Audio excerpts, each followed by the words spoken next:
Hola, buenos días. Víctor Reyes, Fabián Muñoz. Buenos días, profe. Hola, hola. Elías Moya.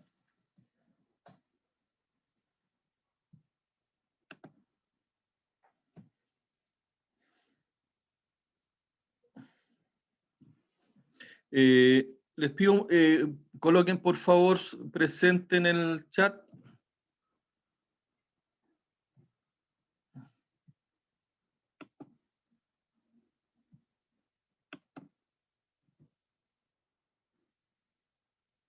Elías veo que está sin micrófono, o Fabián Muñoz está con micrófono.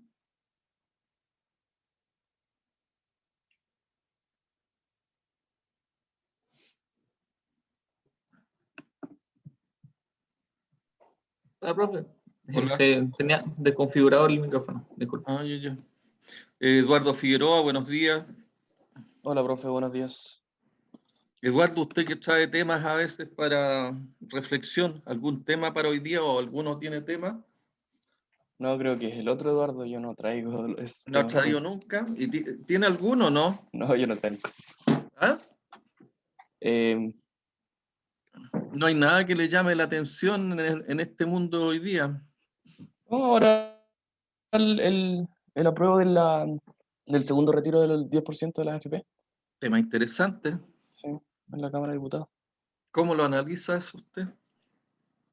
¿Lo ve relevante? Oye, profe, no sé. Lo veo súper relevante, pero encuentro que es un tema súper complejo. Pero ¿qué sabe usted de eso? ¿Cómo podría eso de alguna manera afectar a la industria? Bueno, o sea, esto puede reactivar localmente me refiero en un periodo de tiempo muy corto la economía, o sea, la gente que no podía pagar o que no podía comprar algunas cosas, no podía moverse muy bien económicamente, ahora va a tener un poco más de posibilidades, pero también es más que nada tapar un hoyo momentáneo. Ya. Vamos a hacer, espera un poquito, Eduardo, vamos a hacer. Fabián, ¿le parece interesante el tema que plantea Eduardo, no? Fabián. Sí, pero tendría que analizarlo un poco a ver si puedo agregar una opinión. Previo a analizarlo, haga el contexto. ¿Qué es lo que vamos a hacer? Nosotros en estos momentos vamos a hacer la reflexión del tema, vamos a tomar el tema que nos está planteando Eduardo, pero quiero en conjunto con hacer este análisis, vamos a hacer el resumen de la clase anterior. ¿Se acuerdan? Pero el resumen no orientado de lo que es la gestión de riesgo, no orientado al tema del mantenimiento, sino que vamos a hacer el análisis de lo que es el retiro, ¿cierto?, del segundo 10%, y vamos a analizar los riesgos, ¿les parece? Y vamos a hacer una aplicación de lo que es la ISO 31000, que fue básicamente el GRM que aplicamos en la clase pasada, pero ahora no va a ser orientado al mantenimiento, sino que el repaso lo vamos a hacer en general a lo que es la aplicación de esta norma. Y en eso, Fabián, ¿te acuerdas qué es lo primero que hacemos nosotros? ¿Qué es lo primero que hay que hacer? Hay que establecer el contexto. Identificar el contexto. Yo te invito... ¿Podría ayudar el análisis Pestel? Pero perfecto, allá te quiero llevar, o sea, para que ya tomen, te fijas que el Pestel te puede ayudar para hacer este análisis. Hace el contexto. A ver, políticamente había debates sobre el 10% porque el gobierno se opone y el Parlamento obviamente ya lo aprobó. ¿Ya? Económicamente la gente necesita un alivio en este momento porque todavía hay gente que todavía no trabaja. Estás Debido a la analizando pandemia. lo político, ¿cierto? Sí. ¿Ya? Perfecto. No, continúa, Fabián. Económicamente, como decía, la gente todavía necesita un alivio económico en este punto, ya que hay gente que todavía no puede trabajar debido a que está en cuarentena o su trabajo todavía no está permitido para funcionar. Entonces es importante. O sea, y en lo político también se marca una serie de aspectos de carácter ideológico, ¿cierto? Dado que hoy en día está muy polarizada la política, y no solamente acá en Chile, sino que inclusive internacionalmente, porque ustedes ven lo que ocurrió y todavía sigue ocurriendo en Estados Unidos con Trump y y el presidente electo. ¿Mm? Entonces, todo un tema en general muy politizado y muy ideologizado, y de alguna manera se empieza a perder el objetivo que tiene la política, porque el objetivo general de la política es generar ideas, ¿eh? En la búsqueda de soluciones para los problemas y las necesidades que tiene la gente, ¿ya? Entonces, evidentemente hoy día, ¿cierto? Hay un tema que depende, como todas las cosas, depende de lo que es lo político, ¿cierto? Y dentro de lo político, inclusive toda esta discusión se da porque de alguna manera la actual constitución, y la actual constitución que fue de alguna manera deslegitimada en el último plebiscito que tuvimos nosotros, ¿cierto? Una de las cosas que de alguna manera señala que el tema, ¿cierto?, de los fondos previsionales están orientados para lo que es definitivamente para el consumo futuro. ¿Mm? Pero da la situación y dado una situación de emergencia que es inclusive mundial hoy día, ¿ya? Las medidas que uno debe tomar, ¿ya? Son medidas para resolver los problemas del presente, pero vemos que de alguna manera, eh, y otra de las cosas que uno tiene que tener claro, que frente a este tipo de emergencia, es el Estado el que debiera haber dado respuesta. Si el Estado toma una medida dentro de lo que es el aspecto sanitario, a objeto de poder hacer un control de la pandemia, que es un riesgo, ¿cierto?, para una de lo que es los derechos fundamentales de las personas, que está relacionado con su vida, ¿cierto?, el poder sobrevivir a una situación de ese tipo, ¿ya? Pero lo que vemos es que el Estado está dando respuestas no de emergencia, o el Estado representado con el gobierno actual no está dando una respuesta a lo que son las condiciones de lo que es la vida y de lo que se está viviendo hoy día. E incluso en el día de ayer se dio la paradoja que una parte importante de los parlamentarios de gobierno le dieron apoyo a, a este proyecto constitucional, de que las personas puedan retirar su 10% a objeto de que puedan hacer los consumos hoy día y no en el futuro, y puedan a lo menos poder sobrevivir. Entonces, hay todo un tema ahí de carácter político. En lo económico, dos miradas. ¿Mm? ¿Cuáles son las dos miradas que se te ocurren a ti que hay que tener en esto, Víctor?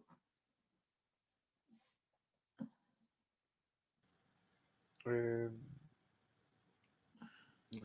¿Me puedes repetir la Porque pregunta? esto tiene, o sea, como todas las cosas, ¿cierto? Porque uno hace el contexto y para el contexto hacemos todo un análisis de carácter pester. Después viene también lo que nosotros tenemos que hacer, el análisis.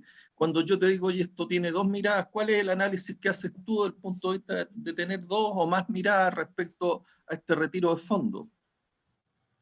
O sea, puede ser la mirada social y una mirada como por la economía, puede ser. Es precisamente, bueno, por un lado, ¿cierto? El gobierno, una de las cosas que hace es que todo el análisis y todo, digamos, su respuesta frente a esta crisis la hace en base a lo que son los modelos económicos tradicionales, ¿ya? Y que no tiene sentido aplicar, digamos, medidas económicas de carácter tradicional cuando estamos viviendo una emergencia. Estamos viviendo, ¿cierto? Y tenemos en riesgo la vida de miles de personas, como ha ocurrido, ¿cierto? Aquí por producto de la pandemia han muerto miles de personas, y ponemos en riesgo no solamente por el tema de la pandemia, sino por las necesidades básicas que tienen otros, pueden ser miles o cientos de miles de personas. ¿Mm? Nosotros como necesidad básica tenemos que considerar ciertos aspectos relacionados con la alimentación, el aspecto sanitario, que es el aspecto que estamos viviendo. Si no tenemos atención a la salud, evidentemente estamos con dificultad.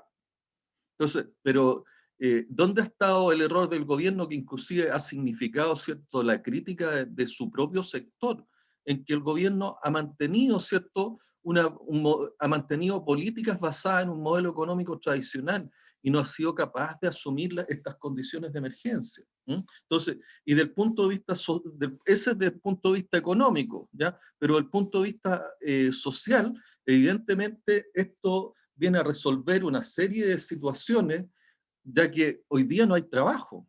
Al haber un grupo importante de personas que no tienen trabajo, ¿cierto? ¿De dónde sacan los recursos? Si adicionalmente las personas son confinadas, ¿ya? Y todos estos empleos y todas estas situaciones informales son afectadas por ello, ¿cierto? Los vendedores ambulantes no pueden salir a vender o son, de alguna manera, no están las condiciones o salen a vender con todo el riesgo que significa para ellos y para sus familias y para el control inclusive de la epidemia. O sea, el riesgo al final viene siendo para todos, ¿ya? Entonces, desde el punto de vista social, estamos complicados desde el punto de vista del mundo del trabajo.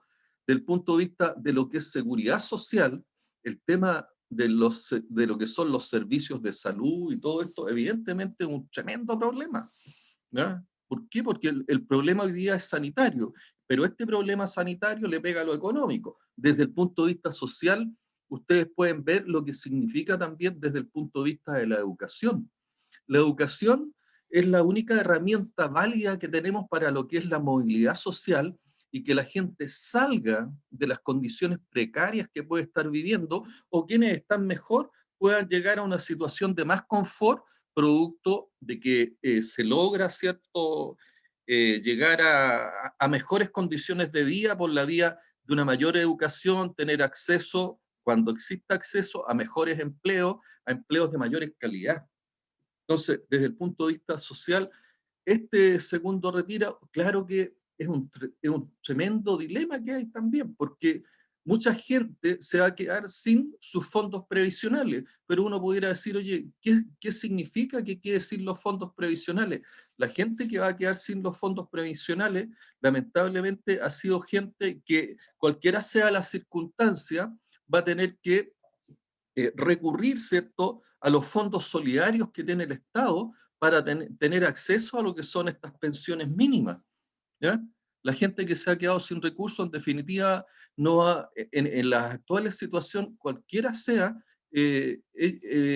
esto no va a afectar al Estado. En vez de tener una pensión mala, va a tener una pensión muy mala, ¿ya? Pero no hay una diferencia.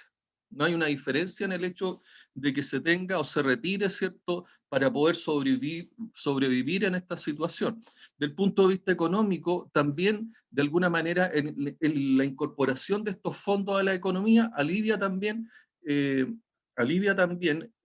la situación económica actual, en el sentido que se genera un movimiento económico, genera de alguna manera mayor empleo, genera mayor actividad.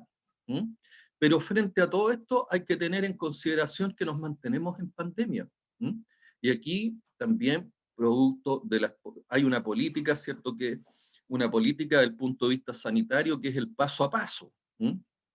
Que si uno lo ve del punto de vista de lo que es la actividad económica, y por eso, y también con eso, porque la actividad económica, ¿qué es lo que hace? Demanda mayores productos y servicios. Y nosotros, ¿cierto?, en la industria, y por lo mismo, ¿cierto?, el mantenimiento a estar insertado dentro de este mundo de la industria que genera los distintos tipos de productos que se mueven debido a lo que es la economía, de alguna manera activa todo lo que es el mantenimiento y se activa, ¿cierto? Y ahí empieza un tema que nosotros de alguna manera nos significa un cambio o un análisis que tenemos que hacer, porque nosotros tenemos que buscar ahora, dados esta situación de la economía actual, producto del paso a paso, producto del retiro del segundo 10%, significa que va a haber mayor actividad económica. Al haber mayor actividad económica, hay mayor demanda de productos. Al haber mayor demanda de productos, significa que nosotros vamos a tener también necesidades de una mayor utilización de las maquinarias y los equipos. para que haya una mayor utilización de las maquinarias y los equipos, nosotros necesitamos, ¿cierto?, tener una mayor disponibilidad. Y para tener la disponibilidad depende de lo que es la confiabilidad operacional y depende también de lo que es la mantenibilidad. Y la confiabilidad operacional, ¿cierto?, depende de factores como son las personas, depende de factores como son la confiabilidad de procesos, de un tercer factor que es la confiabilidad de equipo, y del cuarto factor que es la mantenibilidad. Entonces, si yo quiero encontrar ahora el nivel de confiabilidad óptimo, recuerden, ¿cierto?, de lo que son el tener que construir esta curva de confiabilidad de costo y confiabilidad operacional, y también tengo que desarrollar, ¿cierto?, lo que es costo versus lo que es la disminución de lo que son las pérdidas operacionales, y con ello construyo la curva de costos totales en relación a lo que es la confiabilidad, ¿ya? Y donde yo tengo el mínimo en la curva de costos totales, yo me encuentro que tengo, ¿cierto?, el nivel de confiabilidad óptimo. Y para encontrar el nivel de confiabilidad óptimo, o para poder después lograr ese nivel de confiabilidad óptimo, yo tengo que desarrollar y estudiar todas las actividades relacionadas con el mantenimiento de los equipos para definir qué tipo de mantención voy a desarrollar. Una mantención del tipo predictiva, una mantención del tipo preventiva, ¿ya? Y de esa forma yo estructuro los planes de mantenimiento, y esos planes de mantenimiento ¿hacia dónde van?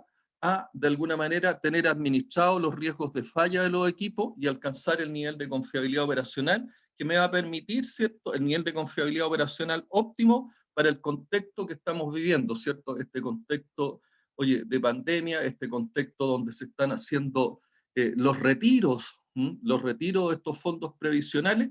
¿Y a qué los quiero llevar con esto? De que todo esto está entrelazado.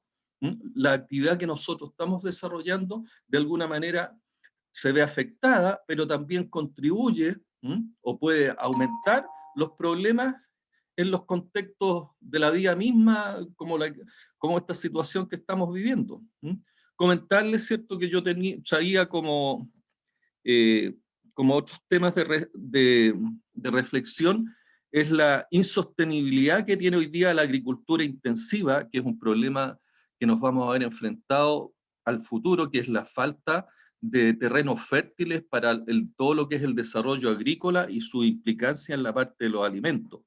La ética profesional, con un tema, ¿cierto?, relacionado también con la industria, sobre todo con las grandes industrias de alimentos, donde de alguna manera todos los alimentos envasados vienen con vienen caratulados con un cierto gramaje, y la realidad es que cuando uno hace los pesos, el peso respectivo, se encuentra que todos los paquetes vienen con 50, 80 gramos menos. ¿Qué significa y cuál es la causa de eso? Y ustedes de alguna manera van a tener que hacer fe en estos momentos, porque podríamos hacer una serie de análisis. La causa fundamental de esa falta de ética está relacionada con la Constitución, porque muchos se dice, ¿cierto?, y algunos políticos de uno u otro lado dicen, oye, la Constitución sí tiene implicancias, ¿cierto?, en la vida misma. Algunos otros dicen, oye, si la Constitución, ¿para qué te sirve en este caso que yo les estoy presentando? Una de las cosas que ustedes tienen que creer, ¿cierto?, es de que la Constitución, de alguna manera, la Constitución actual, impide que se haga el control, ¿ya?, de ese tipo de cosas. Hay un caso en lo cual el CERNAC en algún momento, para establecer lo que son las tareas de control del Servicio Nacional del Consumidor, estableció una serie de penas bastante fuertes a quienes transgredieran este tipo de cosas que afectaran al consumidor, que nos afectaran en realidad a todos nosotros. Pero ¿qué es lo que decretó el Tribunal Constitucional?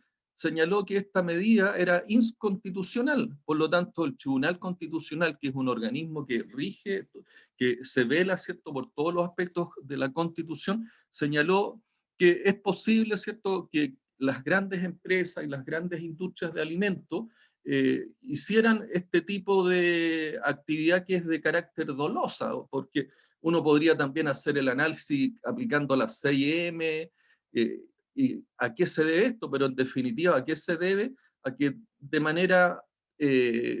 de una manera, digamos, poco ética, las empresas hacen este tipo de actos que en definitiva afectan a la sociedad en general, porque de alguna manera se le quita, ¿cierto?, parte de los alimentos a la gente que tiene mayores necesidades, en beneficio a quienes son personas que tienen eh, mayor capacidad económica, que son los grandes empresarios o las grandes empresas. Y eso también, ¿qué es lo que significa?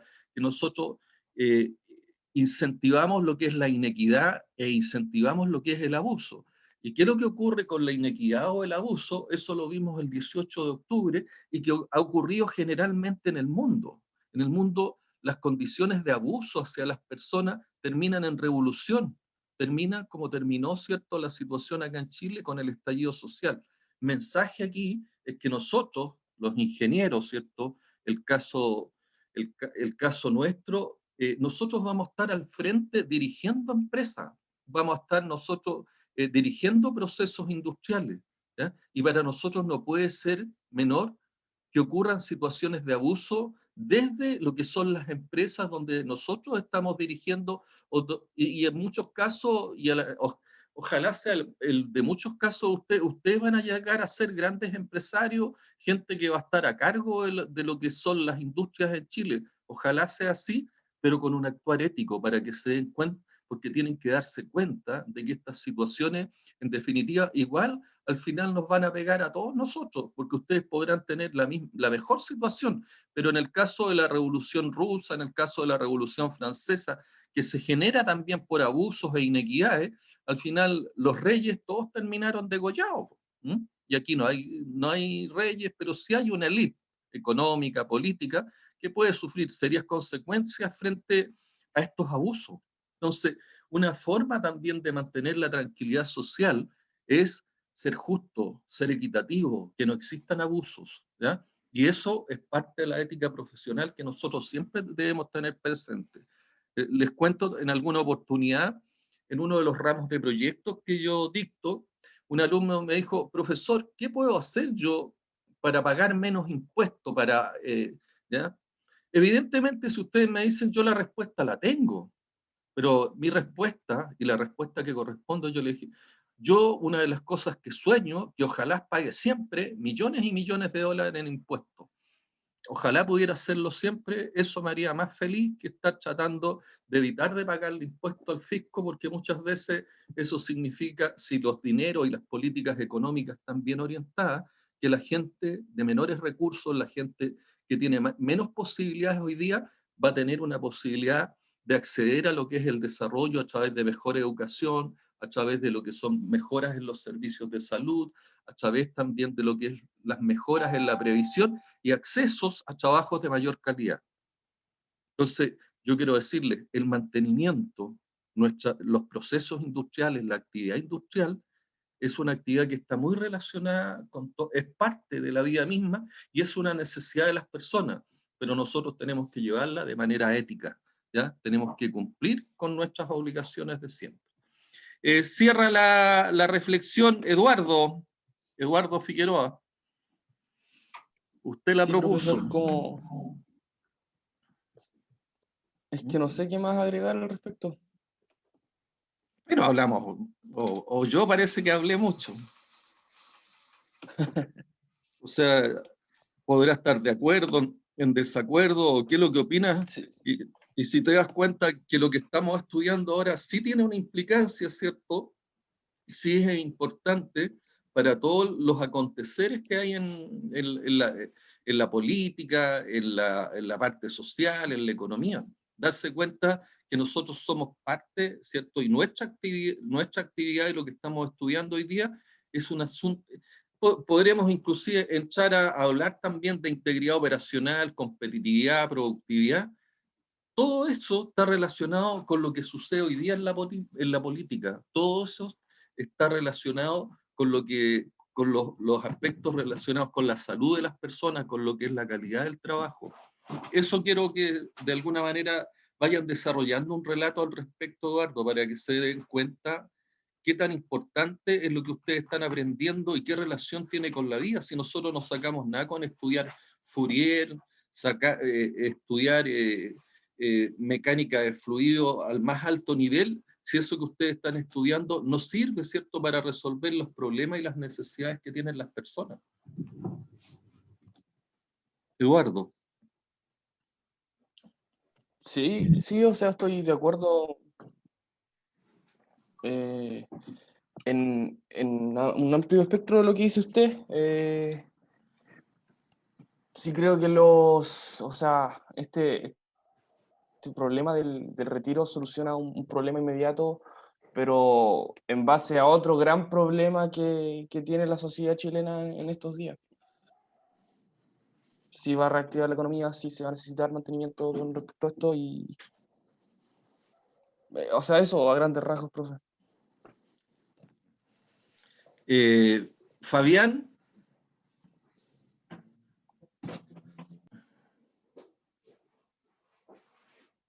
Fabián Muñoz.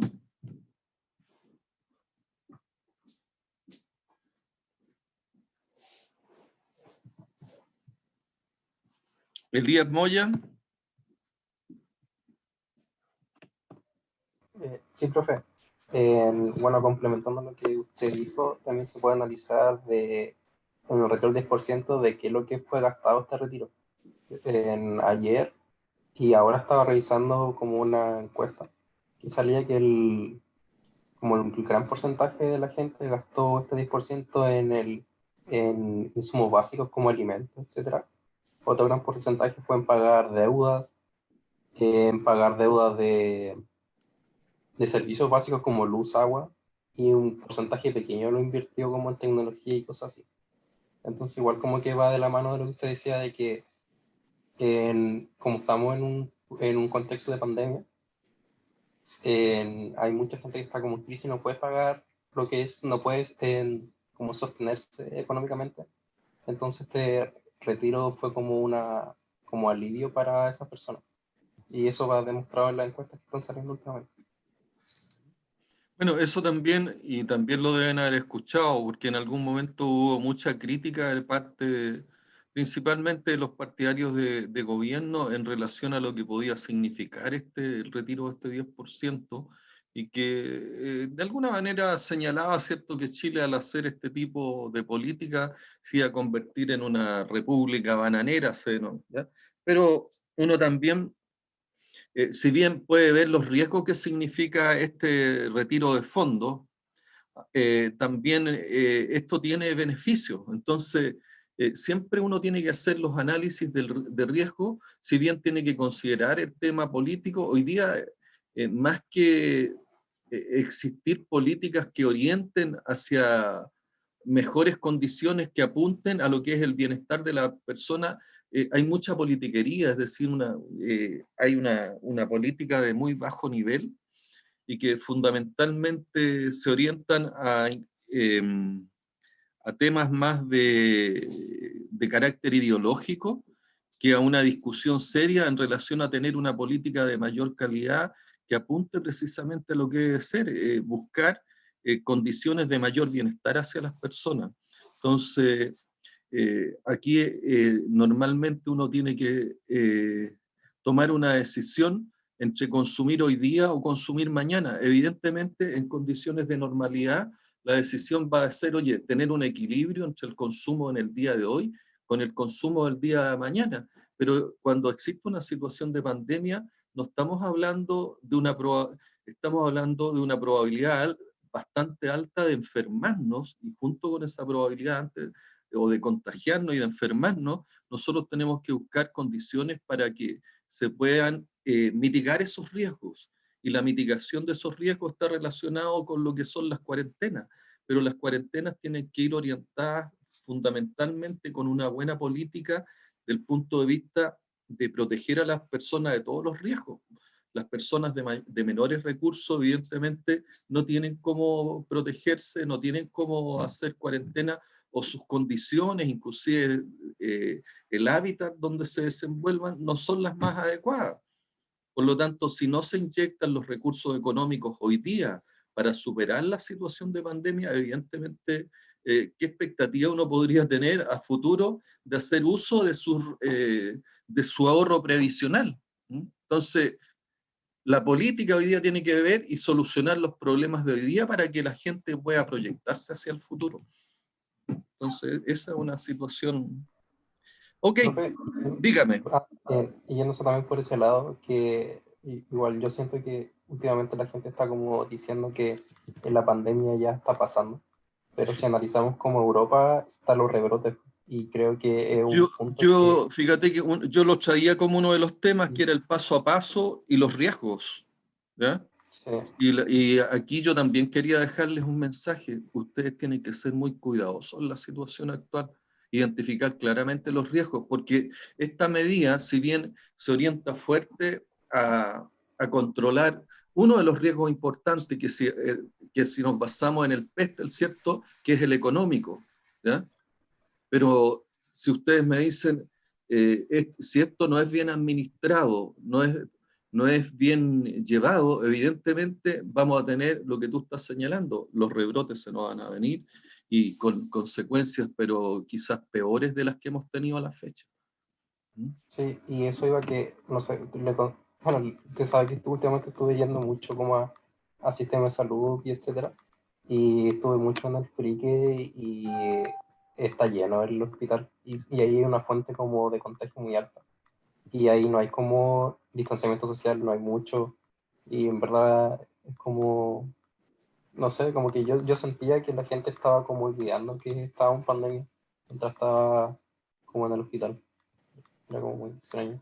Bueno, no solamente, o sea, si ustedes se dan una vuelta en los alrededores donde ustedes viven, se van a dar cuenta que inclusive en un hospital uno podría entenderlo porque uno va en la búsqueda de alguna situación de salud, aunque algún ministro también en algún momento señaló de que se iba a los consultorios y a los hospitales a hacer vía social.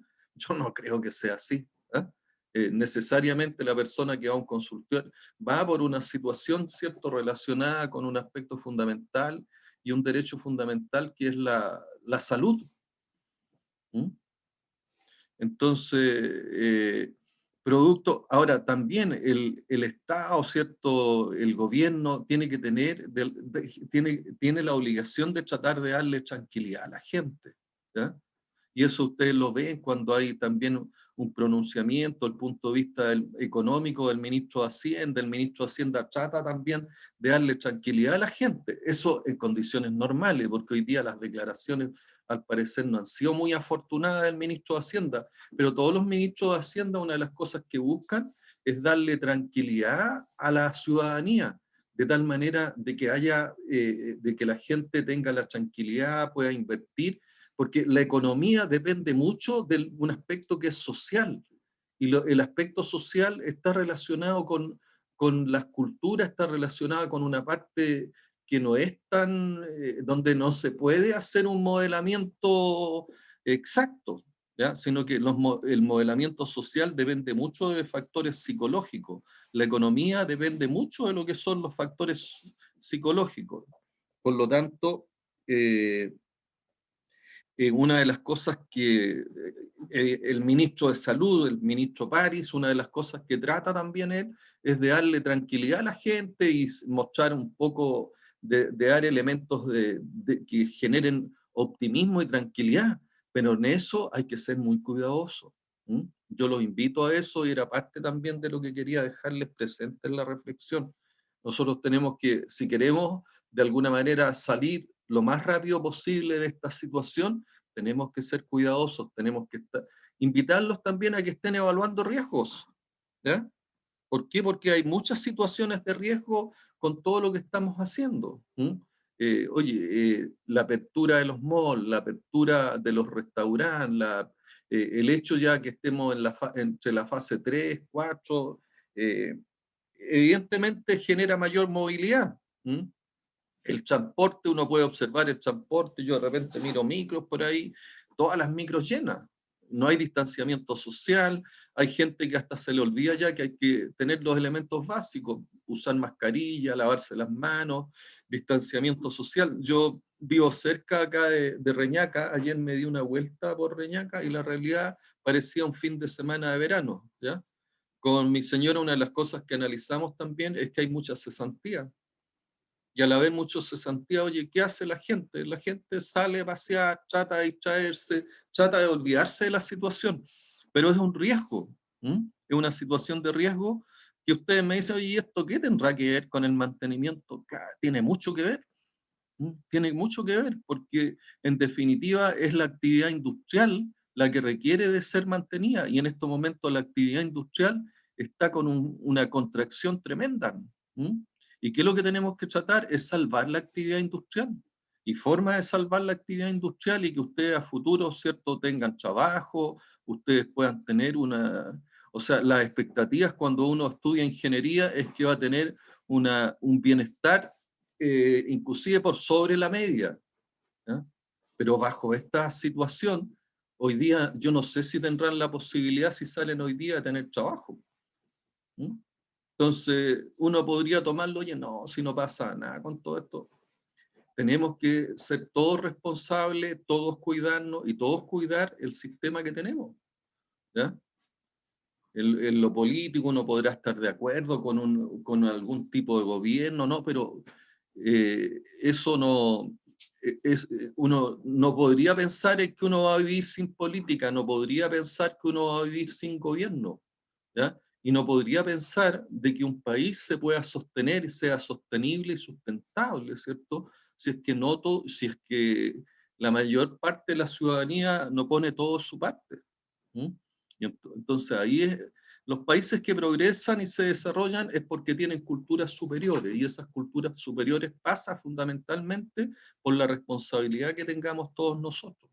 Y la responsabilidad no solamente con nosotros, sino que con todas las personas. Y ustedes van a ser líderes. Y como líderes, ¿cierto?, van a tener que orientar, tienen que educar, tienen que desarrollar culturas nobles. Entonces, el mensaje es que ustedes tienen que liderar y tienen que de alguna manera estar orientando. Ustedes están prontos a ser profesionales. Si alguien más quiere opinar, si no, vamos a lo nuestro.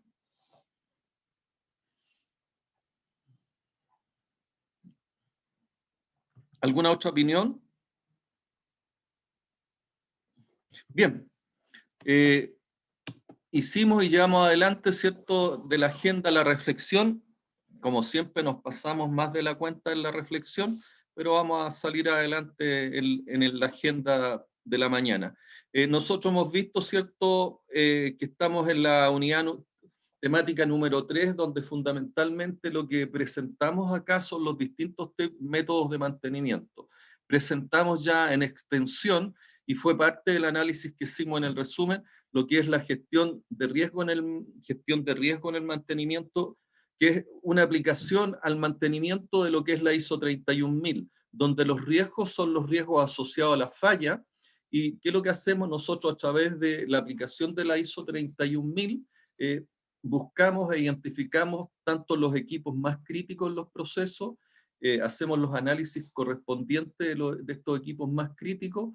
Posteriormente a estos equipos más críticos nosotros buscamos lo que son los puntos débiles, es decir, cuáles son las fallas que ocurren más frecuentemente, cuáles son las fallas más críticas, y cuando hablamos de fallas más críticas en los equipos más críticos, son aquellas fallas que pueden traer consecuencias de carácter catastróficas en ellos, ¿cierto? Y que por lo tanto esta clasificación la hacemos a efecto de que nosotros podamos hacer un análisis a fondo en aquellos equipos, en aquellos sistemas más críticos, y buscar los diferentes tipos de mantenimiento, que son los métodos de control a las fallas, que son los métodos de control en el caso del mantenimiento a los riesgos de falla, ¿ya? Y estos métodos de mantenimiento son los que permiten ir desarrollando estos planes de mantención que en definitiva van a lograr que estos equipos, estos sistemas críticos, lleguen a tener niveles de riesgo que sean aceptables, ¿ya? Que estos niveles de riesgo estén bajo control. Entonces, dentro de lo que es la unidad temática número 3. Nosotros ya vimos la gestión de riesgo en base a gestión de riesgo asociada al mantenimiento, el GRM. Corresponde, y lo vamos a ver en el día de hoy, hacer un análisis más exhaustivo respecto a lo que es el mantenimiento basado en riesgo. Y bueno, a continuación vamos a ver, y creo que durante la tarde vamos a iniciar todo lo relacionado con el mantenimiento centrado en confiabilidad. Y ya para la próxima semana estar terminando con el mantenimiento productivo total. Hoy día vamos a ver el RBM. ¿Quién se acuerda? Víctor, ¿te acuerdas de lo que hablamos? ¿Qué es lo que era el RBM y cuándo se aplicaba?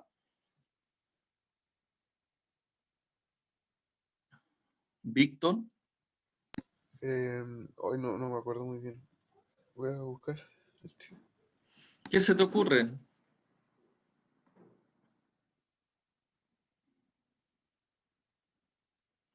¿Alguno? Eduardo Figueroa.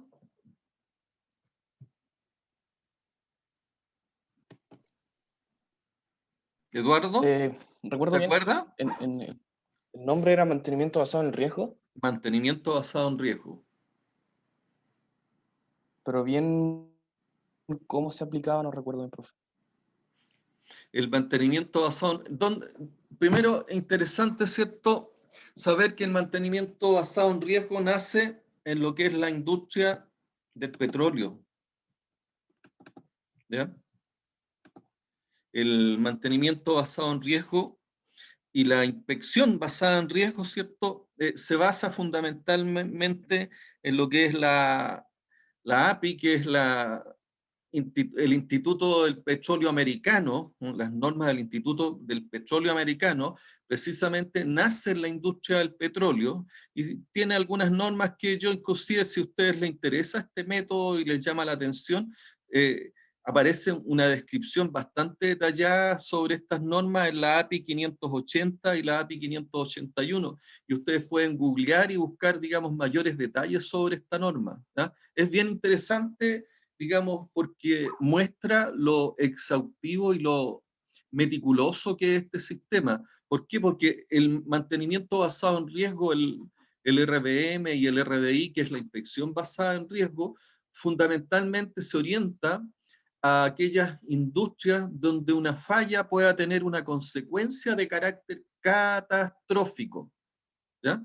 Yo les quiero de alguna manera adelantar que normalmente una de las preguntas que cae en el segundo certamen, ¿ah?, es, oiga, diga qué es el mantenimiento basado en riesgo y cómo se aplica, ¿ya? Y el mantenimiento basado en riesgo fundamentalmente se aplica, ¿cierto? Y esa es una de las preguntas en aquellas industrias donde las consecuencias pueden ser de carácter catastrófico. ¿Ya? ¿Entendió Víctor ahí o no? Sí, ahí me queda claro. Fabián.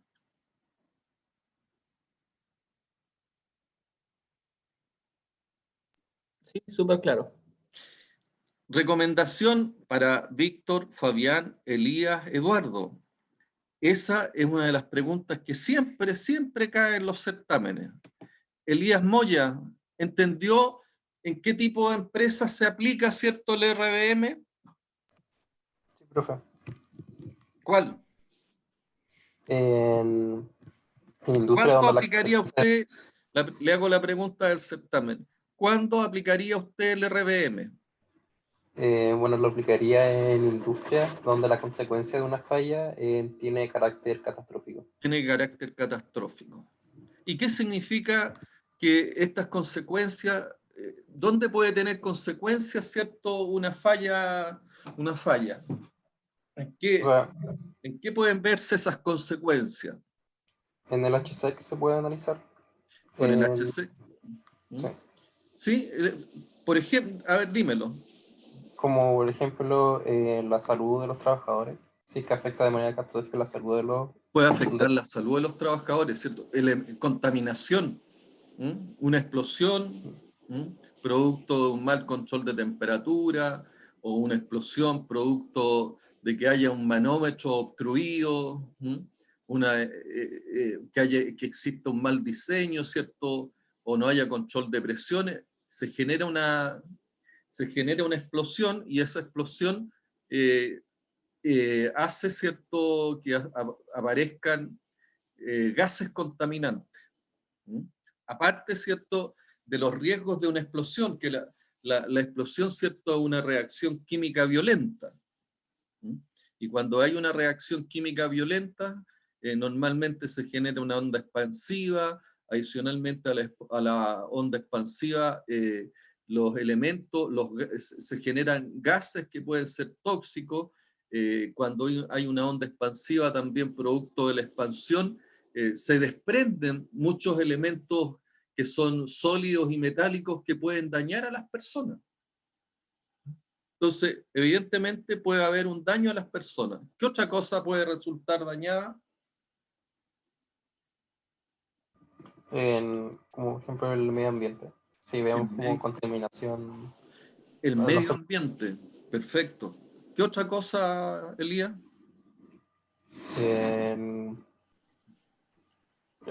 No sé, a ver, seguridad puede ser también. Imagínate que esa explosión que estamos hablando ocurre acá. ¿Tú sabes dónde está la ENAP? Acá exactamente no, pero sé que está en... Ay, lo tengo aquí. ¿Ah? O sea, sé más o menos dónde está, pero no la he visto exactamente. ¿Pero qué comuna? Aquí en la quinta.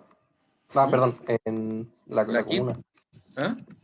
La quinta región y la comuna de... Ahí lo estoy buscando. Empiezo lo digo. ¿Alguien le puede ayudar a Eduardo? ¿Víctor? ¿Concón? En Concón. Desde aquí está hablando su profesor, desde Concón. Casi veo la ENAP. ¿Puede afectar a la comunidad? ¿Afecta a la comunidad? ¿Tú crees que una explosión te afecta ya desde el punto de vista del sonido, ¿cierto? Pero normalmente una explosión... ¿qué es lo que hace la ENAP?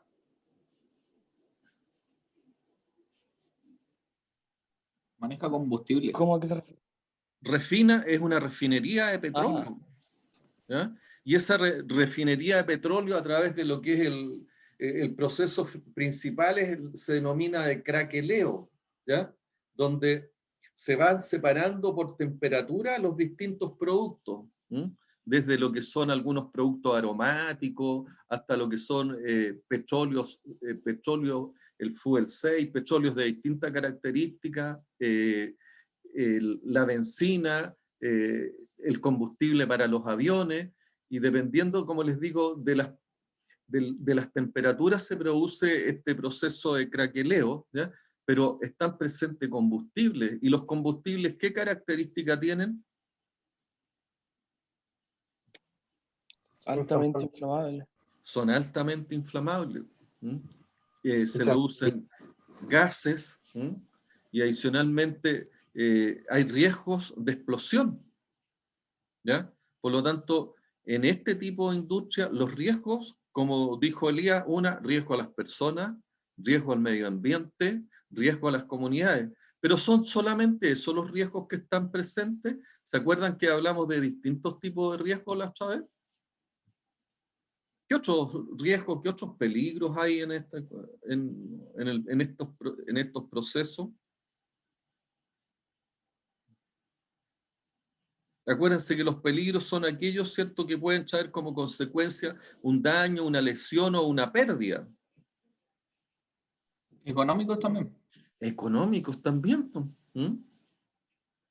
¿Se acuerdan que mostramos inclusive una tablita donde mostramos que en los riesgos claro, cuáles son las consecuencias que podía tener, ¿cierto?, un incidente o una falla la vez pasada? Consecuencia del punto de vista de que yo en el proyecto, si yo estoy en un proyecto, no voy a obtener el valor presente con el cual yo me comprometí con ese proyecto.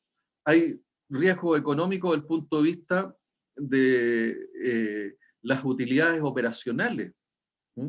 O sea, si yo con ese proyecto no adquiero o no logro, ¿cierto?, alcanzar los niveles de rentabilidad, evidentemente también trae consecuencias. Y si las pérdidas de rentabilidad son muy altas, consecuencia es que puede que tenga que verme obligado, sobre todo si son empresas, digamos, privadas, particulares, yo tenga que declarar muchas veces la quiebra. ¿Mm? Y una de las cosas que ocurre, ¿no?, y que fue una de las charlas que yo di en el ramo proyecto hace poco para un ramo de Santiago, es que si yo no genero las condiciones de mantenibilidad y confiabilidad operacional en las etapas previas de la ingeniería, evidentemente yo estoy exponiendo a que ese proyecto en la etapa operacional tenga un nivel de confiabilidad operacional que no es el deseado, dado que yo no hice los estudios de confiabilidad en las etapas tempranas. Por lo tanto, ¿qué es lo que hice? Hice instalaciones sin hacer el análisis de confiabilidad operacional óptimo, ¿ya?, que es el que uno tiene que hacer también cuando se enfrenta a eventos como los que partimos en el análisis. Yo tengo que buscar siempre el nivel de confiabilidad operacional óptimo. Ese nivel de confiabilidad operacional óptimo es el que me permite el nivel de integridad óptima y el que me permite los niveles de rentabilidad, me permite la sustentabilidad, me permite tener bajo control los aspectos del HSEC y me permite también tener una empresa que sea competitiva, ¿ya? Si yo no tengo las condiciones de confiabilidad operacional óptima, puede que me vea enfrentado a fallas que en el caso de la petrolera, ¿cierto?, tiene consecuencias normalmente catastróficas, porque una explosión en una planta petrolera significa que yo voy a estar con la cantidad de días o la cantidad de meses en que voy a estar afectado por la explosión, que voy a tener que tener cerrados los procesos no sé cuánto tiempo, ¿ya? Entonces, tiene consecuencias económicas, tiene consecuencias hacia las personas, tiene consecuencias desde el punto de vista medioambiental, tiene consecuencias con las comunidades, tiene consecuencias legales. Eduardo, Claro, sí, sí tiene. tiene consecuencias legales. ¿Y qué consecuencias legales podría tener? El hecho, por ejemplo, de generar un accidente fatal o catastrófico que afecta a muchas personas pueden verse relacionadas a demandas colectivas hacia la empresa Y esas demandas colectivas por daño. puede tener una consecuencia legal del punto de vista del cierre de la empresa, pero puede tener consecuencias legales también del punto de vista de sus ejecutivos. Es decir, los ejecutivos tengan, de alguna manera, haya no solamente acciones civiles, sino que hayan acciones de carácter penal. Y las acciones de carácter penal significa, ¿cierto?, que la persona tiene que pagar con cárcel. ¿Mm? Inclusive, bueno, no tuvo que ver con este tipo de riesgos, pero hace poco la empresa ENAP hizo sus ejecutivos hicieron una importación de petróleos iraní. Esos petróleos iraní tenían altos niveles eran petróleos de baja calidad, donde ni siquiera China, que China es bien cochino al respecto de los tipos de productos de materias primas que adquiere para sus procesos industriales, ni siquiera China había aceptado ese petróleo, porque era un petróleo altamente contaminante y con elementos tan nocivos y contaminantes que podían afectar hasta la vida de las comunidades. Y ENAP, a través de, bueno, y fueron ejecutivos de ENAP que tomaron la decisión de traer ese petróleo a China. Y las consecuencias sobre eso, ¿qué es lo que significó? Porque se detectó ese problema, es que este grupo de ejecutivos, y entre ellos un colega, cierto, ingeniero químico que era gerente del ENAP de nuestra universidad, fue afectado. ¿Mm? Y afectado, bueno, con las consecuencias de que fue primero despedido de la empresa y hoy día está todavía con penas de cárcel. ¿Mm?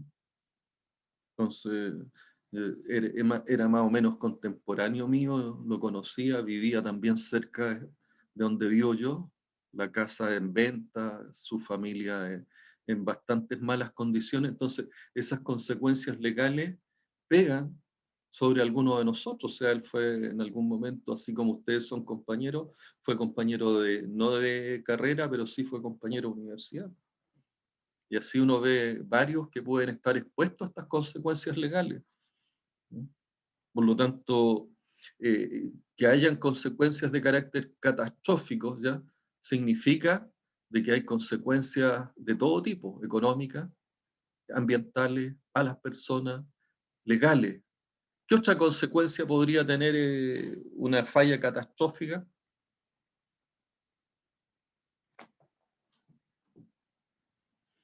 Víctor, mencionamos otra la otra vez que era la de el prestigio, o sea, no el prestigio, sino que las consecuencias de carácter estratégica son consecuencias respecto al tema legal y consecuencias también desde el punto de vista de lo que es el prestigio de la empresa. O sea, sobre todo si es una empresa nacional, como una... Pero fíjense que el caso de NAP es un caso bien particular, como es una empresa del Estado, ¿ya? Y es una empresa también estratégica, porque imagínense qué hacemos nosotros si nos quedamos sin abastecimiento de combustible. Es un tremendo problema también para la economía. Por lo tanto, la ENAP pudiera tener un comportamiento donde su prestigio, que ya está bastante deteriorado, ¿eh? Pero necesariamente tiene que seguir operando, pero en una empresa privada, donde yo tengo a lo mejor un proveedor, no soy proveedor único, sino que tengo competencia. El ejemplo que les daba, ¿cierto?, de estas empresas envasadoras de porotos, lentejas. ¿Qué pasó con la colusión del confort, con la colusión de los pollos?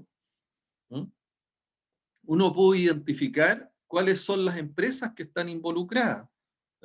Y realmente ese prestigio les cayó enormemente, con lo que significa de que uno les baja después, de alguna manera ese prestigio les va a afectar en las ventas.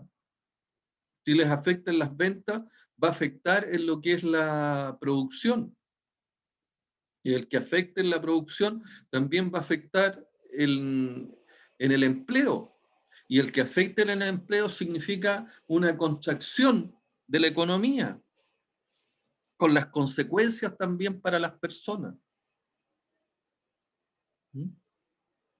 Entonces, si ustedes se fijan, todo esto, todo este mundo de la economía, el mundo del bienestar de las personas, está marcado por una decisión, por una decisión relacionada con el mantenimiento. Una mala decisión del mantenimiento puede desencadenar todas las consecuencias que hemos analizado. Yo a usted creo en más de una oportunidad haberles dado el ejemplo de un accidente que hubo con un avión de la empresa Aeroperú, que como consecuencia de ese accidente desapareció. Y la causa fue que, en parte, la causa más básica, la causa raíz, tiene relación con lo que es la confiabilidad humana. Y la confiabilidad humana asociado a tareas de mantenimiento. ¿Ya? ¿Por qué? Porque en esta situación real es que una de las personas de mantenimiento, dentro de lo que es el protocolo, ¿ya? Dentro de lo que es el protocolo o el procedimiento de mantención, para hacer algunas pruebas, lo que hacían normalmente, parte de la tarea era cubrir los tubos, y también como parte de la protección de los tubos pitot del avión, y los tubos pitot son los que sirven para lo que es el control y monitoreo de la altura. Cubrió con wincha adhesiva este tubo pitot, y a posterior se le olvidó sacarlo. Y la realidad que ocurrió, ¿cierto? Que llegado el momento, que el piloto quiso hacer control de altura, se encontró que no tenía el elemento de medición, que era ese tubo pitot que estaba cubierto por una wincha adhesiva. Una tarea tan simple como esa. significó, y la consecuencia que tuvo, 300 muertos, y todas las consecuencias legales de prestigio, sostenibilidad, sustentabilidad, y que significó desde el punto de vista económico el cierre definitivo de Aeroperú, una empresa muy similar a lo que era LATAM aquí en Chile, o LAN, LAN aquí en Chile, y que posteriormente se ha convertido en LATAM. Entonces, el tema del manejo de las consecuencias, el análisis que yo tengo que hacer frente a cada una de las actividades, no es trivial, ¿ya? La identificación de las consecuencias que tiene un riesgo determinado, ¿ya?, es lo que marca y hace que un sistema sea crítico o no sea crítico. Y es por eso que nosotros hablamos y vamos a seguir hablando ¿ya?, cuál es la probabilidad que ocurra, ¿cierto?, de que una persona deje las winchas, decía, ¿existe una probabilidad? Vemos que existe la probabilidad. Entonces, ¿qué es lo que tenemos que generar? Las acciones para bajar esa probabilidad. ¿Por qué? Porque la consecuencia, si ustedes ven, la consecuencia es que si el avión no tiene un control de altura, es altamente probable, ¿ya?, que el avión choque, o sea, va a chocar, va a tener, y la consecuencia es catastrófica. Por lo tanto, yo, ¿qué es lo que tengo que trabajar? Tengo que trabajar aspectos relacionados con la probabilidad de que una persona cometa un error. Y para bajar esa probabilidad, ¿qué tengo que hacer? El desarrollo de competencias. El que la persona sepa, el saber, el poder y el querer. La persona tiene que tener conocimiento, la persona debe tener las habilidades para que pueda hacer el trabajo, y la persona debe tener la motivación suficiente para querer hacer el trabajo. Saber, poder, querer, ¿ya? Las competencias para hacer el trabajo. Y ese tipo de cosas, ese tipo de medidas son parte, porque no basta muchas veces con el desarrollo de planes de mantenimiento. Yo muchas veces lo que tengo que hacer son proyectos, rediseños, ¿ya?, de tal manera que yo baje, ¿cierto?, el nivel de criticidad de esa actividad, de ese equipo más crítico, el que me puede traer ese tipo de consecuencias. Y muchos de los proyectos no son siempre proyectos duros, sino que son proyectos denominados proyectos de gestión. Y los proyectos de gestión tienen una característica muy positiva, que traen también resultados muy importantes, como el hecho, ¿cierto?, de bajar la probabilidad de un riesgo como el que estamos mencionando, pero adicionalmente requieren de muy poca inversión.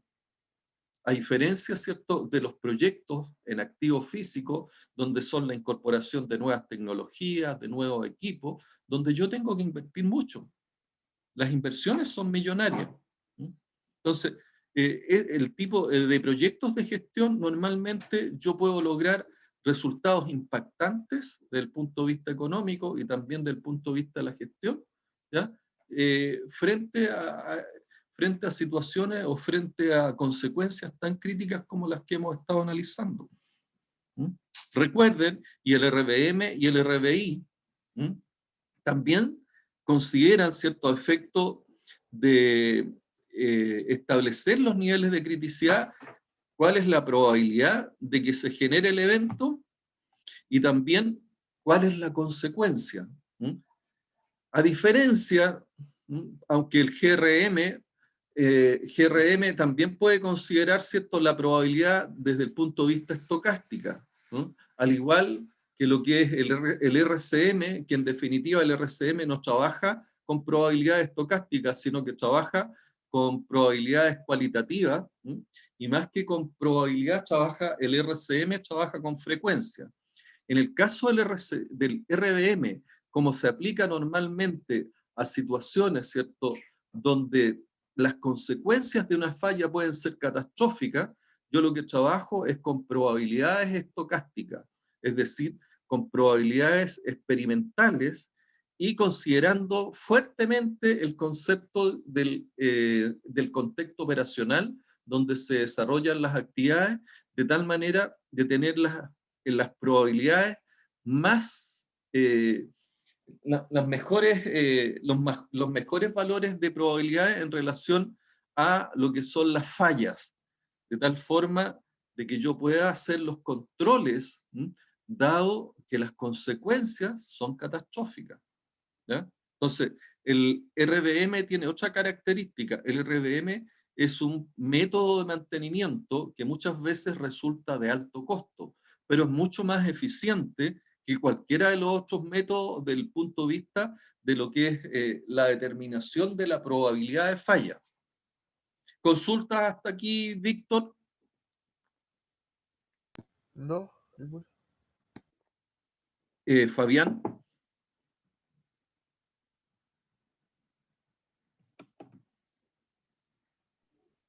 Tengo una pequeña duda. Dígamela.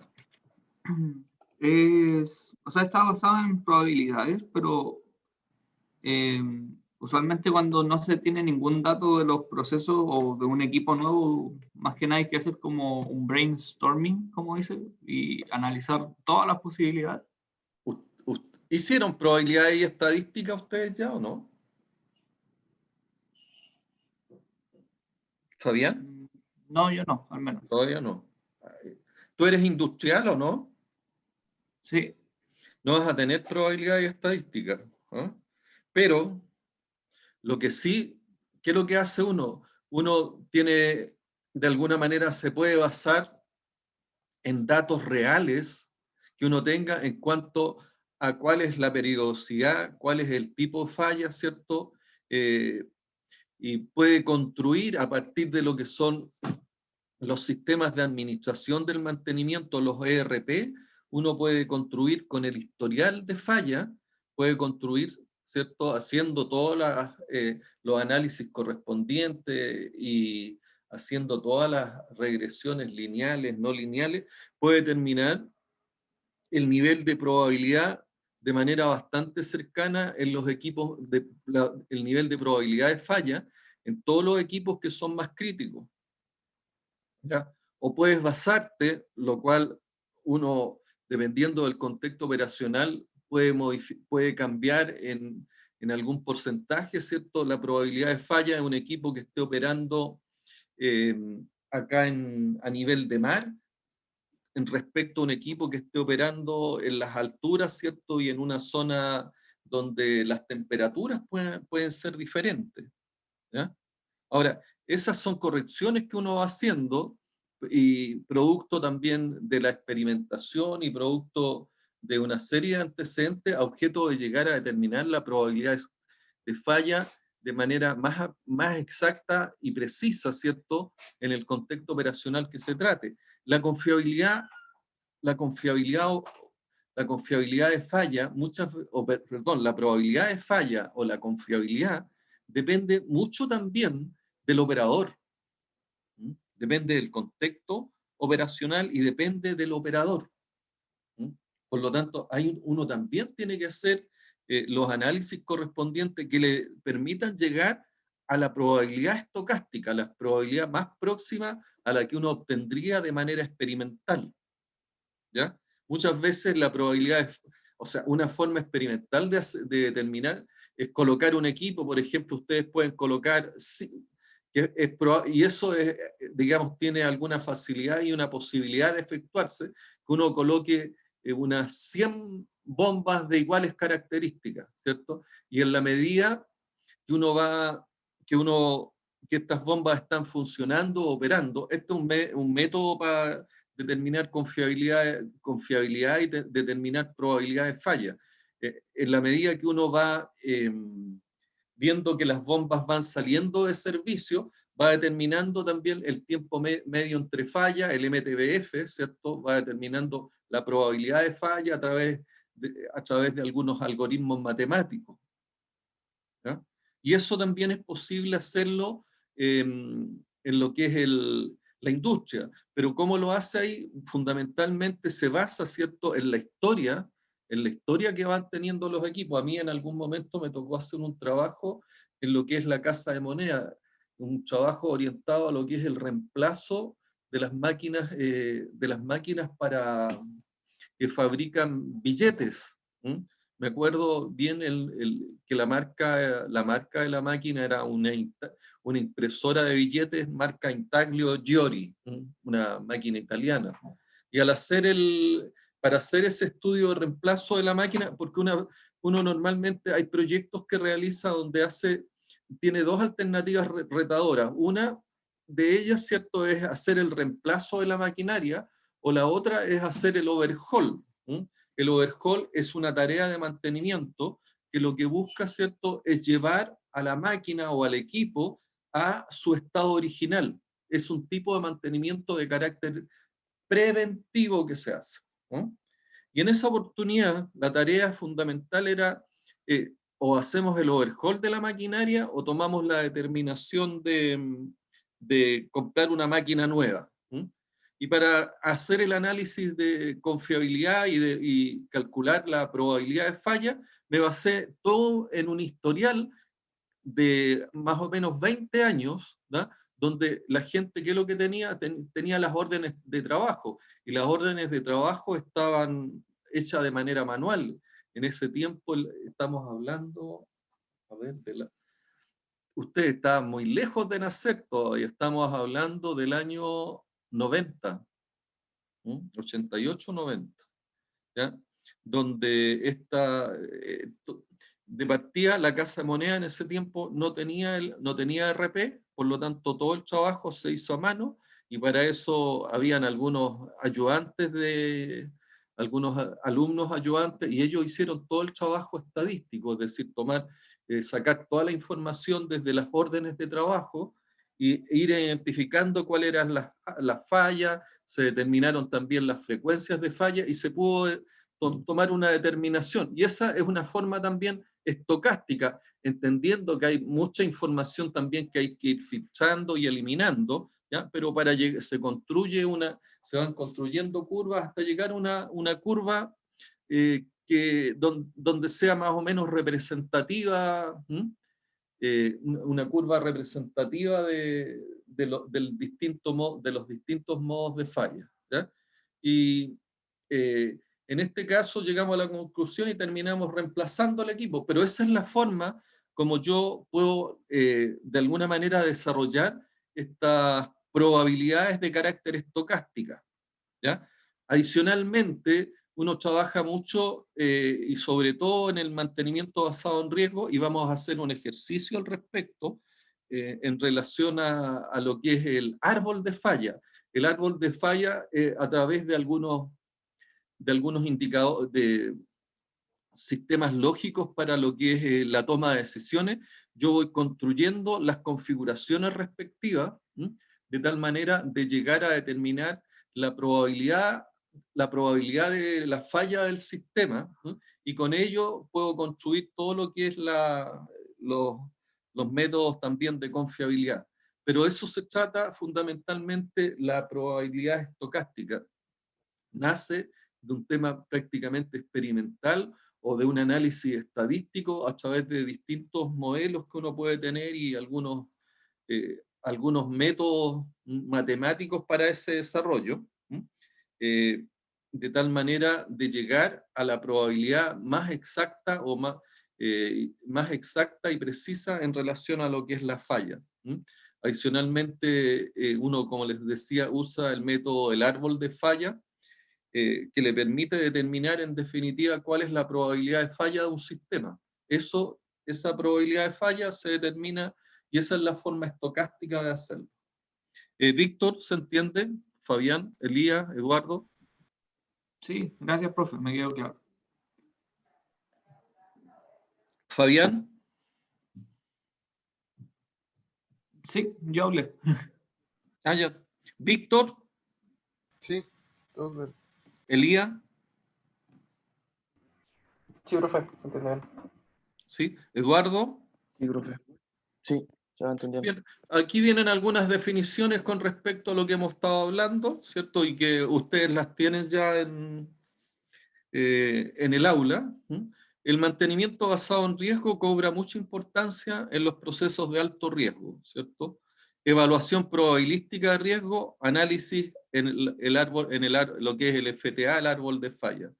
El FTA son técnicas cuantitativas de análisis basado en establecer el valor relativo de las distintas tareas de mantenimiento. Como les digo, en esto vamos a hacer un pequeño ejercicio ahí para que se ilustren de mejor forma cómo se aplica. Determina oportunidades de mejora eliminando las tareas de bajo riesgo, es decir, yo determino la probabilidad de falla y determino la consecuencia de la falla, y eso a mí me permite establecer el nivel de criticidad.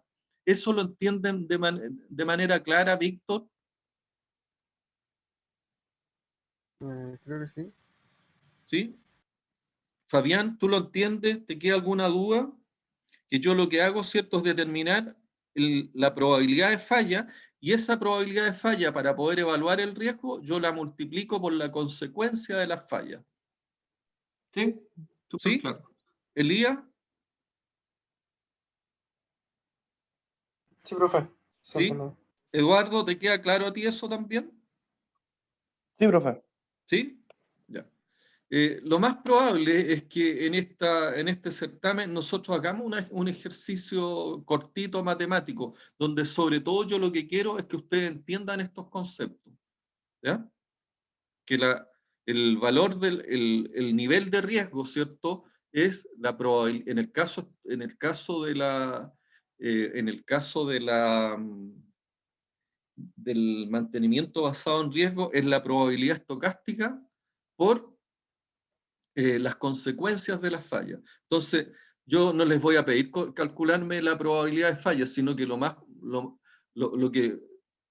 lógico es que yo les dé la probabilidad de falla, ¿cierto?, estocástica. Normalmente hay un manual, y si quieren lo anotan por ahí, porque está en el Google, el manual Oreda. El manual Oreda tiene muchos valores de probabilidades de fallas construidas de forma estocástica. ¿Ya? Evidentemente, ¿cuál es el tema? Recuerden siempre que estas probabilidades de falla que están construidas de manera estocástica pueden estar en un contexto operacional que puede ser distinto. Por lo tanto, los ajustes que yo puedo hacer se orientan, ¿cierto?, a identificar muchas veces contextos operacionales similares, ¿eh? Pero que siempre van a tener alguna variedad, porque recuerden que la probabilidad de falla o la confiabilidad operacional depende mucho del contexto, que es lo que estamos hablando, pero también depende de quién opere, también depende de quién mantenga. La confiabilidad humana en este caso también es preponderante, también tiene mucha importancia. Entonces, muchas veces uno tiene que hacer correcciones, ¿ya?, respecto, bueno, a temperatura, ubicación, altura, ¿ya? Los contextos operacionales, la verdad es que no hay ninguno similar. Y los contextos operacionales, si uno estuviera solamente analizando digamos, la refinería de petróleo de aquí de Concón, los contextos operacionales cambian minuto a minuto. La confiabilidad humana también cambia minuto a minuto porque depende mucho de lo que son los estados de ánimo de las personas. Entonces, uno podrá tener muchos modelos, muchas aproximaciones, ¿ya? Pero los contextos operacionales no hay yo creo que nunca va a haber uno igual, o va a haber uno similar, siempre va a haber un elemento que pudiera estar modificado. Acuérdense que los contextos operacionales están relacionados con las máquinas y equipos, están relacionadas con el ambiente o el medio ambiente, están relacionadas con las mediciones que uno puede hacer, y las mediciones a veces de temperatura, las mediciones de el viento, las mediciones de presión, o las mediciones también están expuestas y son variables, ¿ya? Y pueden variar inclusive por algún desgaste, por alguna temperatura, por una condición de viento, ¿ya? Los contextos también pueden ser modificados bueno, lo dijimos, por los operadores, también pueden ser modificados por los distintos métodos que pudieran, o la forma como se aplicó el método, si alguien no tiene claro, ¿cierto?, cómo aplicar un método determinado. ahí es donde uno, ¿qué es lo que utiliza? Utiliza para el análisis las 6M. Y muchas veces una falla, ¿cierto?, puede deberse a una mala aplicación o a un mal uso de algunos de estos elementos que hablamos de lo que son las 6M. Las 6M, acuérdense, mano de obra, medio ambiente, maquinaria, mediciones, métodos, materiales. ¿Ya? Los materiales pueden, un material, el material de ese repuesto también puede tener y está sujeto a un montón de variabilidades. Hoy día se habla mucho también de lo que es la confiabilidad de los materiales, porque también hay variabilidad, o sea, el tipo de fundición, el contexto operacional donde se fundió. ¿Mm? Entonces, nunca tenemos una certeza en este tipo de cosas, porque en todos estos procesos hay variabilidad. Entonces, la probabilidad estocástica, si bien se aproxima bastante, está sujeta a cambios. Y como les señalaba, en este manual OREA ustedes pueden encontrarse con una serie de probabilidades estocásticas para un contexto operacional determinado y que a lo mejor pudiera estar bien estabilizado y controlado, pero siempre tienen ese nivel de incertidumbre. Es por eso que las fallas, ¿cierto? Uno podrá hacer, digamos, podrá tener los mejores métodos matemáticos, hacer el mejor análisis de falla que uno, pero siempre hay un nivel de riesgos, siempre hay una probabilidad, siempre hay una probabilidad de falla. Entonces, el mantenimiento basado en riesgo también determina las oportunidades de mejora, eliminando las tareas de bajo valor, es decir, deja de lado muchas veces, pero no significa que se olvide, sino que las está monitoreando permanentemente, aquellas actividades que no son altamente críticas y se focaliza en tareas dirigidas a los aspectos de alto riesgo, a los equipos más críticos, a las fallas más críticas. ¿Ok? El mantenimiento basado en riesgo evalúa el riesgo actual, cuál es el riesgo presente, ¿cierto? Y normalmente tenemos muchos equipos, ¿ya?, que tienen un alto nivel de riesgo, y ese alto nivel de riesgo resulta muchas veces inaceptable. ¿Ya? Si es un riesgo inaceptable, ¿por qué es inaceptable? Porque puede comprometer y puede traer todas las consecuencias que hemos señalado, ¿ya? Entonces, y sobre todo un riesgo inaceptable cuando afecta el HC, es decir, yo no puedo permitir tener un riesgo no controlado de falla, cuando ese riesgo no controlado de falla puede afectarme al medio ambiente, puede afectarme a las personas o puede afectarme a las comunidades. ¿Se entiende eso, Elías? Sí, profe. Era una pregunta antes de eso. Era el manual OREDA. OREDA. Ya. Muchas gracias. Es un manual español. Búsquenlo en Google. Yo creo que lo tengo, pero no sé dónde lo tengo en estos momentos. Y en el manual OREA trae bastante información. Igual que les señalé, péguenle una miradita también a esas normas API, que son las normas asociadas y por las cuales se rige bastante el mantenimiento basado en riesgo. ¿Ya? Bueno, el objetivo de una estrategia de mantenimiento es minimizar los riesgos, ¿cierto? Y estos riesgos son riesgos asociados al negocio, desde el punto de vista económico, son riesgos desde el punto de vista ambiental, son riesgos desde el punto de vista estratégico, es decir, lo legal o lo relativo a lo que es el prestigio, están asociados a las consecuencias que puedan tener para el negocio, ¿cierto? El hecho que ocurra una falla, ¿eh? Y sobre todo si estamos hablando de una falla con consecuencias catastróficas. Entonces, ¿qué es lo que hace el RBM? Utiliza un enfoque basado en riesgo.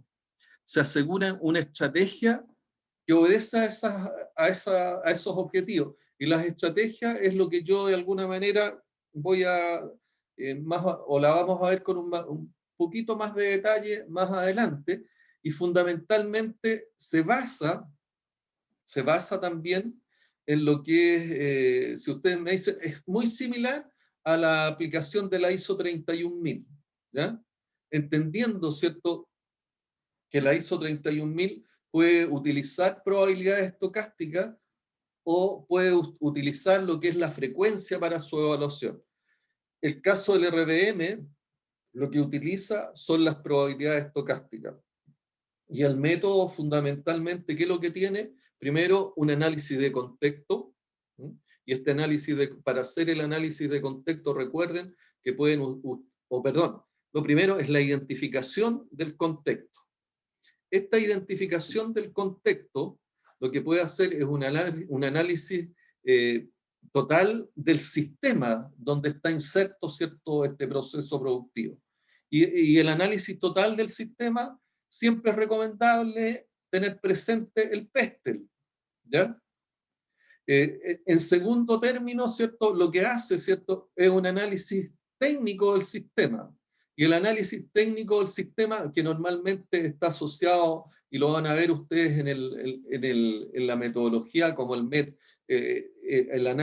TOS, el análisis técnico del sistema, lo que hace, ¿cierto?, y se basa fundamentalmente en aplicar, o yo les recomiendo aplicar para este caso, son las 6M que recién estábamos mencionando, ¿ya? El análisis técnico del sistema o el análisis del contexto operacional lo hago en base a las 6M. Y ahí aplicaré Ichikawa y todo lo que a ustedes se les ocurra. ¿Eh? El Ichikawa también lo pueden utilizar en todo caso para lo que es el PESTEL, ¿ya? Hasta llegar a lo que es la causa básica. Y fíjense que cuando hace un análisis, y aquí esto es casi, yo podría llevarlo ya a la discusión política esto, porque los ingenieros que hacemos normalmente buscamos la causa raíz del problema. Y fíjense que cuando nosotros hacemos los análisis de algunos problemas dentro de lo que es el contexto global, siempre llegamos a la Constitución. Entonces, cuando nosotros nos dicen, no, es que la modificación de la Constitución no tiene ningún sentido, la realidad es que sí tiene mucho sentido. Cada una de las actividades que están insertas en este análisis PESTEL que uno hace, llega a la causa raíz, y la causa raíz está en la Constitución. Entonces, cuando uno le dice, oye, es que la Constitución no tiene nada que ver en tu vida, o la pregunta es, ¿tiene que ver en tu vida? Lo tiene que ver todo. ¿Ya? Ese es un pacto social que de alguna manera rige todas las acciones políticas, las acciones económicas, las acciones sociales, lo tecnológico, lo medioambiental y lo legal.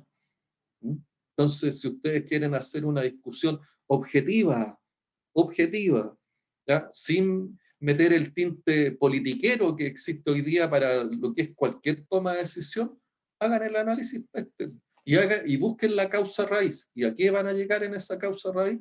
Oye, todo esto está regido por la Constitución de cada uno de los países, y no solamente en Chile. ¿Ah? En cualquier país donde está presente, salvo que haya una dictadura, ¿cierto? Algo por el estilo, ustedes van a encontrar que la Constitución es la que rige y de alguna manera orienta, ¿ya? Y dirige toda esta relación social que tenemos los que convivimos en una misma tierra, en una misma nación, en un mismo estado. Entonces, esto también, el tema, digamos, como les decía, este método, este protocolo para lo que es el RBM, se basa fuertemente en el análisis de contexto global, en lo que es el análisis TOS, y el análisis TOS es básicamente el contexto operacional. Después viene todo lo que es una evaluación de carácter general, donde para hacer esa evaluación de carácter general, yo sigo, y muy similar también, y casi calcado a lo que es la ISO 31000, hago el análisis de contexto. Hago un análisis, ¿cierto?, tanto del contexto operacional como del contexto general. Y cuando estoy hablando del análisis, lo que uno considera para eso, ¿cierto?, es el Ichikawa para ambos casos, y el Ichikawa te permite llegar a lo que es la causa raíz. Este Ichikawa también te permite identificar cuáles son las potenciales consecuencias que uno podría tener ya ante una falla en el contexto operacional, ¿ya? Posteriormente a eso, ¿qué es lo que hago? Yo lo que tengo que hacer es una cuantificación del nivel de riesgo. ¿Y te acuerdas cómo yo hago la cuantificación del nivel de riesgo, Víctor? Con un inventario de criticidad. No, pues eso, el inventario crítico sale como consecuencia de que yo hago esta evaluación y esta cuantificación. La pregunta es, ¿cómo yo cuantifico el nivel de riesgo? ¿Cómo le pongo número a eso? Lo hemos repetido, pero La probabilidad de falla por la consecuencia de la la falla. probabilidad por la consecuencia. Ah, ¿Qué característica tiene esta probabilidad, Fabián?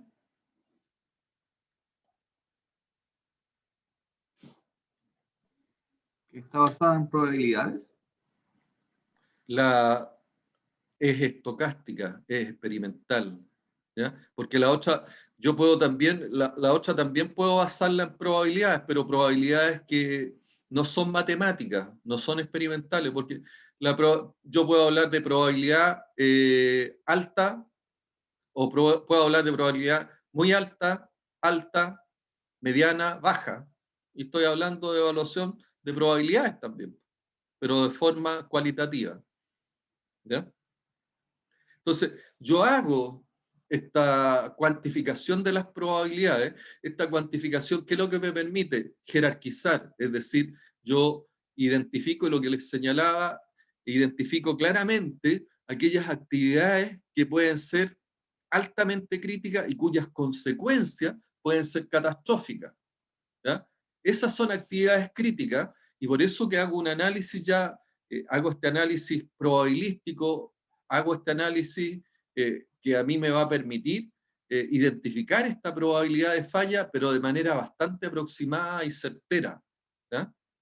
Entonces, el análisis de riesgo es una técnica para identificar características, cuantificar y evaluar las pérdidas ante un evento. En el enfoque del análisis de riesgo se integra la probabilidad estocástica y el análisis de las consecuencias y el valor de consecuencias en las distintas etapas del análisis. Entonces, y llegamos, ¿cierto?, que el riesgo es igual a la probabilidad de falla por las consecuencias de la falla. Entonces, siendo las 11:17, les dejo el último mensaje, ¿cierto?, que el RBM y el RBI tienen por objetivo reducir el riesgo general de fallas catastróficas de los activos. ¿A través de qué? A través de lo que es el diseño de planes de mantenimiento que me permitan el tener ese control de riesgo. ¿Preguntas? Si no, nos despedimos hasta la tarde.